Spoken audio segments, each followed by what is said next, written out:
आज बड़े भक्तमाल ने यहाँ पर बड़े भक्तमाल और उनके शिष्यों ने यहाँ पे प्रदान करते हुए इस सुंदरीकरण की योजना का और प्रभु के प्रति समर्पण के जो हमारे भाव थे उस कार्यक्रम को एक नई तेजस्विता दी है।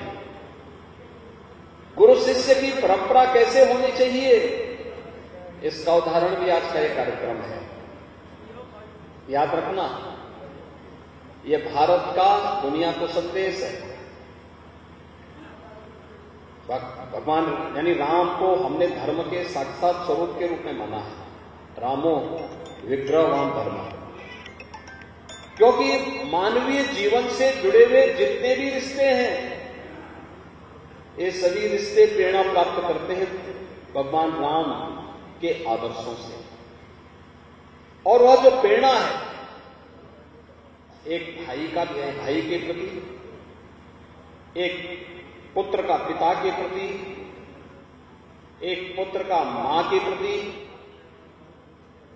एक पति का पत्नी के प्रति और पत्नी का पति के प्रति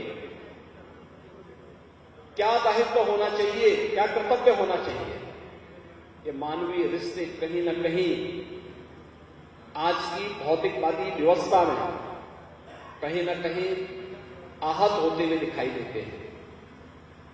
उन स्थितियों में हमारे संतों के आश्रमों में खून का रिश्ता न होते हुए भी उससे बढ़कर के गुरु शिष्य की परंपरा को किस सुदृढ़ भाव के साथ आगे बढ़ाने का कार्य हो रहा है।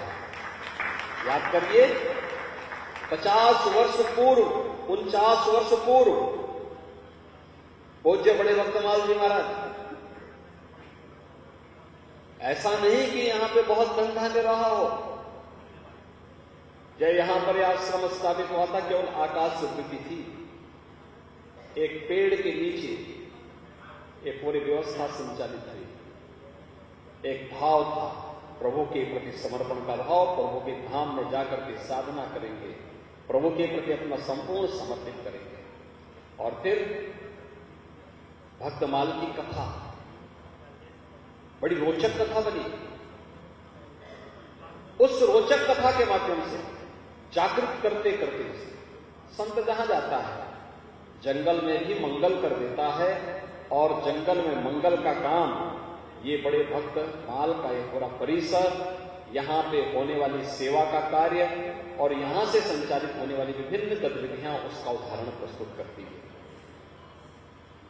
पूज्य महंत कौशल किशोर दास जी ने अपने पूज्य गुरुदेव के प्रति जो श्रद्धा का भाव रखा, उनके गुरु भाई और उनके उत्तराधिकारी के रूप में श्री महंत अवधेश दास जी महाराज उस परंपरा का निर्वहन करते थे। बड़े महाराज जी के निर्देशन में, उनकी आज्ञा से उस परंपरा को बहुत मजबूती के साथ आगे बढ़ा करके अपने पूज्य गुरुओं के प्रति उनकी पुण्यतिथि के रूप में पुण्य स्मरण करते हैं।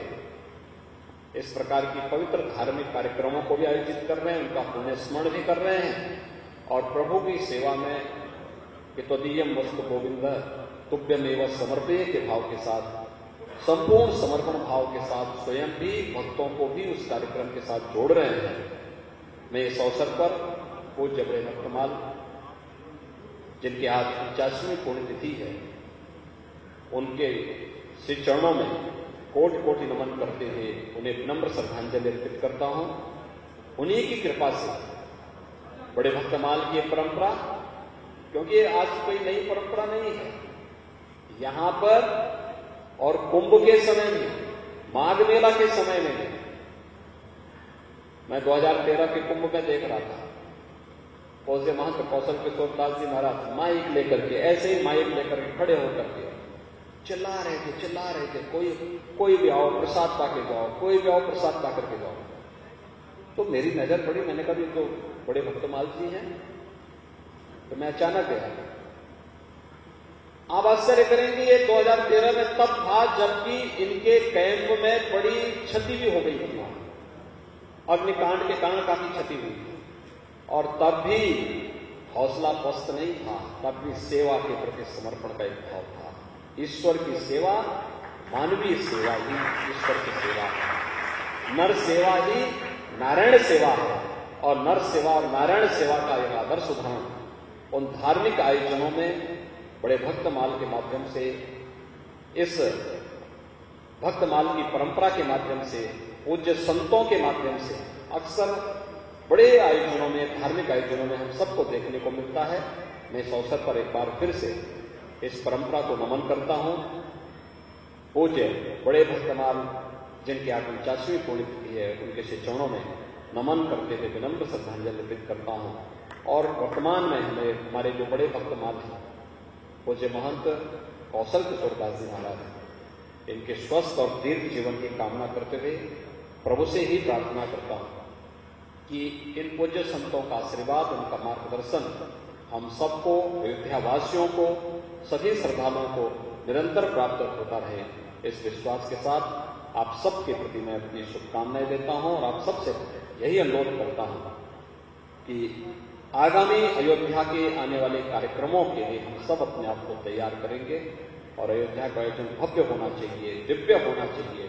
उसके अनुरूप हमारे आश्रम, हमारे मठ मंदिर और हमारे आसपास की पूरा परिवेश उस प्रकार के वातावरण से उत्प्रोत देखना चाहिए। आप सबके प्रति मेरी शुभकामनाएं। जय जय सीताराम।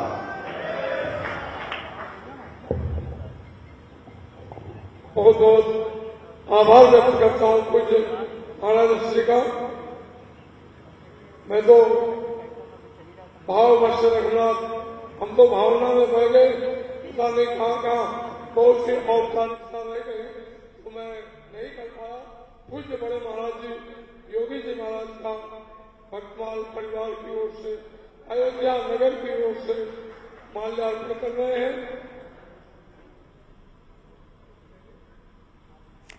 तो मुख्यमंत्री योगी आदित्यनाथ अयोध्या में हैं, बड़े भक्तमाल मंदिर में पहुंचे, जहां मंच से उन्होंने संबोधित किया और सभी अयोध्या वासियों से आह्वान किया कि 22 जनवरी को जो प्राण प्रतिष्ठा होने जा रही है रामलला की, उसके लिए, इस बड़े आयोजन के लिए अपने आप को तैयार रखें। और श्री राम से जुड़ी हुई बातों का उन्होंने जिक्र किया और कहा कि आज समाज में मानवीय रिश्तों का नुकसान हो रहा है, गुरु शिष्य के बीच एक निस्वार्थ रिश्ता होना चाहिए। ये सब कुछ हमें श्री राम का जीवन सिखाता है, रामायण सिखाती है। भक्तमाल मंदिर में पहुंचे सीएम योगी, जहां पर एक बार फिर से उन्होंने मर्यादा पुरुषोत्तम श्री राम के जीवन को एक उदाहरण बताकर आज के सामाजिक ताने बाने को कैसे मर्यादित तरीके से सर्वश्रेष्ठ स्तर पर ले जाया जा सकता है, उसे सबके सामने रखा। बड़े भक्तमाल मंदिर में पहुंचे सीएम योगी और ये छत्र और आभूषण जो यहां पर स्थापित किए जाएंगे, चढ़ाए जाएंगे, रामनगरी में है सीएम योगी। तस्वीरें आप देख रहे हैं और इस कार्यक्रम के बाद वहां से निकलते हुए मुख्यमंत्री योगी आदित्यनाथ।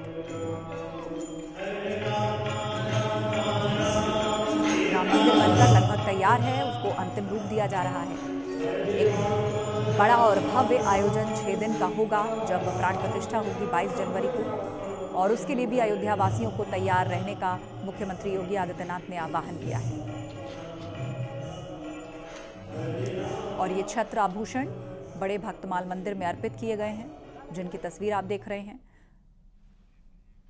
जिन लोगों ने योगदान दिया है, वो जजमान परिवार भी यहाँ पर उपस्थित रहेंगे। 4 महीना चल रहा है, 4 महीने से है ना। क्या नाम है आपका? सुरेश सोनी।